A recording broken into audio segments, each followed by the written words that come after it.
ഇത്ര. എന്നാൽ പിന്നെ ഇയാളെ ഇന്ന് പോയി കണ്ടു കളയാം. അങ്ങനെ ഒരാളുണ്ടെങ്കിൽ തീർച്ചയായിട്ടും ഇയാളെ പോയി ഒന്ന് കാണണമെന്ന് തോന്നി. അവിടെ ചെന്ന് കണ്ടപ്പോഴാണ് ഭഗവാന് ചിരിവട്ടൂത്രയെ കണ്ടപ്പോ എന്തോ ഒരു കഷ്ടപ്പാടാണ് അല്ലേ. രണ്ട് പേരൊക്കെ വെച്ച് പിടിപ്പിച്ച് ആ ഇനി ശംഖചക്ര ഗതാപത്മങ്ങളൊക്കെ ഉണ്ടാക്കി വെച്ചു. അതൊക്കെ പോട്ടേന്ന് വെക്കാം. ആ ശ്രീവത്സം എന്നുള്ള മറുകിന് പകരം മാർഗത്തിലുണ്ട് പൊള്ളിച്ചു വെക്കുകയും ചെയ്തു. ഇത്രേ എന്തൊരു കഷ്ടപ്പാടാണെന്ന് ആലോചിക്കുന്നേ. ഓ ഇത്രയും ബുദ്ധിമുട്ടി താൻ നാരായണനാണെന്ന്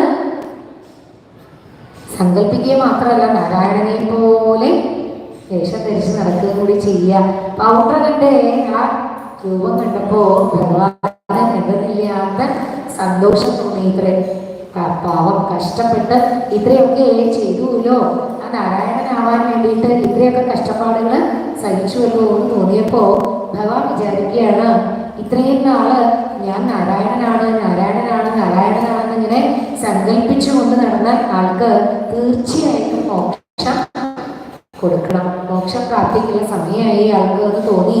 അതുകൊണ്ട് തന്റെ സുദർശന ചക്രത്തെ കൊണ്ട് പൗണ്ഡ്രകന്റെ തലയുണ്ട് അറുത്തു.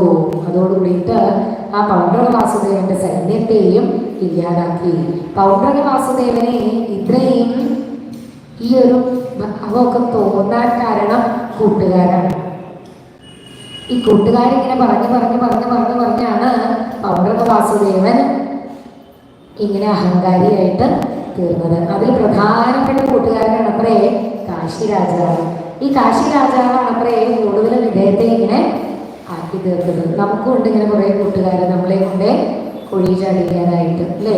നല്ലത് പറഞ്ഞു തരില്ല എന്ന് മാത്രമല്ല, നമ്മളെ കൊണ്ട് അബദ്ധത്തില് ചാടിക്കുകയും ചെയ്യും. അപ്പോൾ അതുകൊണ്ടാണ് പറയുന്നത്, സുഹൃത്തുക്കളെ തിരഞ്ഞെടുക്കുമ്പോൾ നല്ലോണം ശ്രദ്ധിച്ചു വേണം തിരഞ്ഞെടുക്കാൻ. നമുക്ക് നല്ലത് ചെയ്തില്ലെങ്കിലും വേണ്ടില്ല, നമ്മളെ അപകടത്തിൽ കൊണ്ടുപോയി ചാടിക്കുന്നവരാളരുത് ഒരിക്കലും. അങ്ങനെ ഈ കാശി രാജാവാണ് അത്രേ സദാസമയം ഇയാളെ പറഞ്ഞിങ്ങനെ പിടികേറ്റിയിരുന്നത്. അപ്പോ ആ കാശി രാജാവിനെയും ഇല്ലാണ്ടാക്കി. ജാലീന ബാലവീരാവി ഇലാഹമേവ ശ്രീ വാസുദേവൈതിരൂഢമധിഷ്ഠിരം സ. ബുദ്ധിശൂന്യതയാണെങ്കിലും ഈ വിഡ്ഢികളുടെ വാക്ക് കേട്ടത് കൊണ്ടാണെങ്കിലും എന്തോ ആയിക്കോട്ടെ, താൻ സാക്ഷാൽ വാസുദേവനാണെന്ന് വളരെ കാലമായിട്ട് ബുദ്ധിയിൽ ഉറപ്പിച്ച് വിശ്വസിച്ചിരുന്ന ആ പൗണ്ഡ്രക വാസുദേവൻ താനും ഭഗവാനും ഒന്നാണെന്നുള്ള ആ ഒരു ഭാവന അറിയാതെയാണെങ്കിലും ഉള്ളിൽ വന്നു പോയത് കൊണ്ട് പൗണ്ഡ്രക വാസുദേവന് സായുജ്യമുക്തിയെ തന്നെ അനുഗ്രഹമായിട്ട് കൊടുത്തു. പറയുകയാണ്, ഓരോരുത്തരുടെയും പുണ്യം ഏത് വിധത്തിലാണെന്ന് ആർക്കാണ് അറിയാൻ സാധിക്കുക അല്ലേ. അബദ്ധത്തിലാണെങ്കിൽ പോലും മണ്ടത്തരമാണെങ്കിൽ പോലും പൗണ്ഡ്രക വാസുദേവന് മോക്ഷപ്രാപ്തിക്കുള്ള വഴി തെളിച്ചു ആ ഒരു ബോധം കൊണ്ട്. അപ്പോ പറയുകയാണ്, ഓരോരുത്തരുടെ പുണ്യം എങ്ങനെയൊക്കെയാണ് ഓരോരുത്തർക്കും ഈശ്വരാനുഗ്രഹം ഉണ്ടാക്കി കൊടുക്കുന്നത് എന്ന് അറിയില്ല.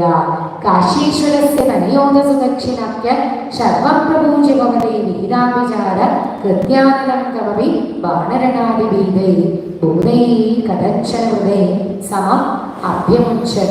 കാശി രാജാവിനെ വധിച്ചു എന്ന് പറഞ്ഞ കൂട്ടുകാരനായ കാശി രാജാവിനെ വധിച്ചു. ഈ കാശി രാജാവിന് സുദക്ഷിണൻ എന്ന പേരായ ഒരു പുത്രനും ഉണ്ടായിരുന്നു.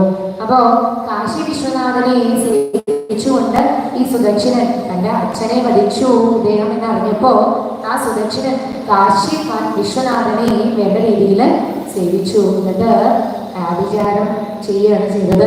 കൃത്യ എന്നു പേരായ ഒരു അഗ്നിരൂപത്തിലുള്ള പ്രത്യേകമായ ദുർമൂർത്തിയെ പറഞ്ഞു വിട്ടു. ബാണയുദ്ധത്തില് ഭയപ്പെട്ട് പ്രയാസപ്പെട്ട് ആ ശിവഭൂതങ്ങളോട് കൂടിയിട്ട് ശിവഭൂതങ്ങളെ പോലും ഭയന്ന് പേടിച്ചാണ് ഈ കൃത്യയെ പറഞ്ഞയക്കുന്നത്. താലപ്രമാണ ചരണം അഖിലം ദഹന്തി കൃത്യാം വിലോക്യ ചരിതേ ഗന്ധോപി പൗരേ ദ്യൂതോത്സവേ കിമവിനോ ചരിതോ വിഭോത്വം പാർശ്വസ്ഥമാചിര കാലചക്രം.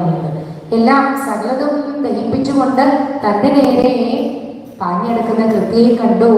ജനങ്ങളൊക്കെ ഭയന്ന് നാലുപാട് കൂടി ഭഗവാൻ യാതൊരു ഇളക്കം ഉണ്ടായില്ല. കളിച്ചോണ്ടിരിക്കുകയായിരുന്നു ഇത്ര ഭഗവാൻ. ചൂട് കളിച്ച് രസമായിട്ട് ഇരിക്കുകയായിരുന്നു. കൃത്യയുടെ പരമ